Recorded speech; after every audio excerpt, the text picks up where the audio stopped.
রাগের মাথায় আপনি সন্তানকে বললেন তুই মর, ফেরেশতারা বলল আমিন।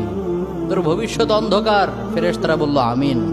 রেগে মেগে আপনি আপনার মেয়েকে বললেন জীবনেও তোর কপালে স্বামীর ভাত জুটবে না, ফেরেশতারা আবারও বলল আমিন। আচ্ছা, আপনি না সেই ব্যক্তি যে তার নিজের জীবনের চাইতেও সন্তানকে বেশি ভালোবাসেন?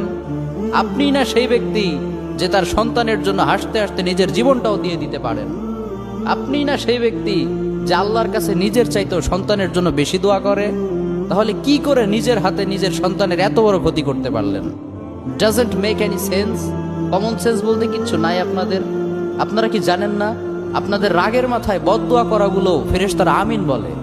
দাওয়াতুল ওয়ালিদ আলা ওয়ালাদি, বাবা মা তার সন্তানের জন্য যেই দোয়া করে সেটা ভালো হোক কিংবা বদদোয়া হোক, আল্লাহ সেটাই কবুল করে নেয়। এজন্য খবরদার, নেভার কার্স ইউর চিলড্রেন। রাগের মাথায় কখনো সন্তানকে অভিশাপ করবেন না। খুব বেশি রাগ উঠে গেলে তার জন্য